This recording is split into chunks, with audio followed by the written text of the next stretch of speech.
বিদেশি লিগে দল পেলেও খেলা হয় না অনেক টাইগার ক্রিকেটারের। তবে আরব আমিরাতের ইন্টারন্যাশনাল লিগ টি-20 খেলার জন্য বিসিবি এনওসি দিয়েছে 2 ক্রিকেটারকে। তারা হলেন মুস্তাফিজুর রহমান এবং তাসকিন আহমেদ। সবকিছু ঠিকঠাক থাকলে এবারের আইএল টি-20 আসরে 3 বাংলাদেশি ক্রিকেটারকে দেখা যাবে। এর আগে নিলামে দল পেয়েছেন বাংলাদেশের সাবেক অধিনায়ক সাকিব আল হাসান।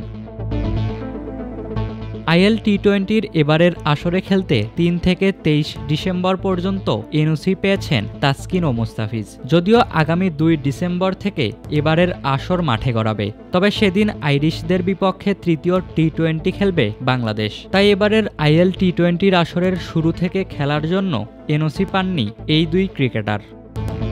এখন যে কোনো ব্র্যান্ডের পুরাতন এসি বদলে নতুন ওয়ালটন এসিতে উপভোগ করুন 25% ছাড়। অন্যদিকে আইএল টি-20 ফাইনাল হবে 30 ডিসেম্বর। তবে একই সময় বিপিএল মাঠে গড়ানোর কথা। তাই এবারের আসরে হয়তো 23 তারিখ পর্যন্তই খেলতে পারবেন তাসকিন মুস্তাফিজ। এলিমিনেটর কিংবা ফাইনাল ম্যাচে খেলতে পারবেন কিনা তা নির্ভর করবে বিসিবির এনওসির ওপর।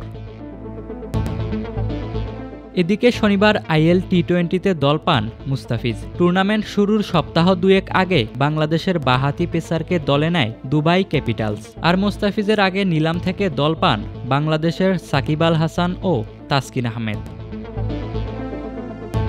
আইএল টি-20 নিলামের আগে ইংল্যান্ডের পেসার লুক উডের বদলি হিসেবে মুস্তাফিজকে দলে নেয় দুবাই। তবে কদিন পরেই বাঁহাতি পেসারের সঙ্গে চুক্তি বাতিল করে তারা।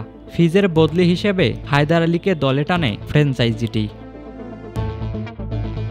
মাসখানেকের ব্যবধানে ফিজকে আবারও দলে নেয় দুবাই। টুর্নামেন্ট শুরুর কদিন আগে কাটার মাস্টারের সঙ্গে চুক্তি করেছে তারা। এর আগে আইপিএলে তাদের মালিকানাধীন দিল্লি ক্যাপিটালসের হয়ে খেলার অভিজ্ঞতা আছে টাইগার এই পেসারের।